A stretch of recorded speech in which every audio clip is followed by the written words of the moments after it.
চলতি বছর miss universe প্রতিযোগিতার আসরে প্রথমবারের মতো সৌদি আরবের কোনো প্রতিনিধি অংশ নিতে পারেন। এ সপ্তাহে মিস ইউনিভার্সের আয়োজক কর্তৃপক্ষ কথা জানিয়েছে।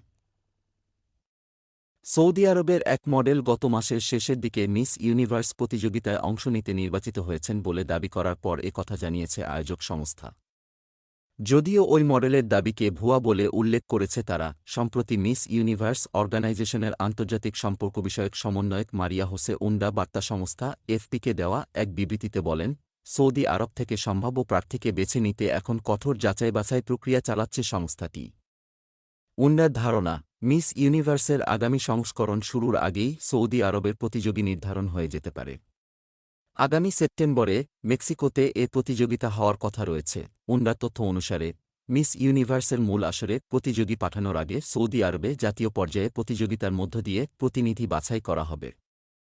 কাহতানি যদি মূল প্রতিযোগিতায় অংশ নিতে চান, তবে তাকে আগে জাতীয় পর্বের প্রতিযোগিতায় জয়ী হতে হবে। গত মার্চের শেষের দিকে সৌদি মডেল রুমি আল কাহতানি সামাজিক যোগাযোগ মাধ্যম ইনস্টাগ্রামে দেওয়া পোস্টে দাবি করেন, তিনি আসন্ন মিস ইউনিভার্স প্রতিযোগিতায় অংশ নেওয়ার সুযোগ পেয়েছেন এবং এতে তিনি সম্মানিত বোধ করছেন। রিয়াদের বাসিন্দা 7 বছর বয়সী কাহতানি ওই ইনস্টাগ্রাম পোস্টের সঙ্গে নিজের কিছু ছবিও প্রকাশ করেছিলেন। সেখানে দেখা গেছে সবুজ রঙের পোশাক পরা কাহতানি সৌদি আরবের পতাকা ধরে রেখেছেন। এর এক সপ্তাহ পর মিস ইউনিভার্স কর্তৃপক্ষ একটি বিবৃতি দেয়। তারা দাবি করে, কাহতানির পোস্টটি ভুয়া ও বিভ্রান্তিকর। তাদের দাবি, সৌদি আরবে মিস ইউনিভার্স প্রতিযোগিতার জন্য কোনো বাছাই প্রক্রিয়া চালানো হয়নি। রিয়াদের বাড়িতে কাহতানির সঙ্গে এফপির প্রতিনিধির কথা হয়। কাহতানি বলেছেন, মিস ইউনিভার্স প্রতিযোগিতায় অংশগ্রহণের ব্যাপারে তিনি আলোচনার মধ্যে আছেন। তবে এ ব্যাপারে তিনি বিস্তারিত বলেননি। সৌদি আরব থেকে মিস ইউনিভার্স প্রতিযোগী পাঠানোর মধ্য দিয়ে বোঝা যাবে, অতি রক্ষণশীল ভাবমূর্তি থেকে সরে আসার জন্য এটি সৌদি আরবের আরও একটি প্রচেষ্টা।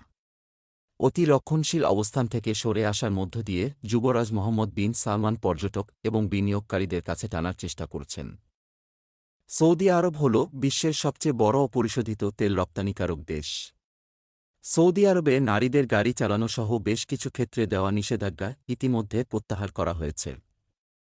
তবে মানবাধিকার কর্মীরা বলেছেন, 2022 থেকে কার্যকর হওয়া একটি আইন এখনও নারীদের জন্য বৈষম্য তৈরি করছে। বিয়ে, বিচ্ছেদ এবং সন্তান লালন পালনের ক্ষেত্রে আইনটি বৈষম্যমূলক। সূত্র এফপি, রিয়াদ।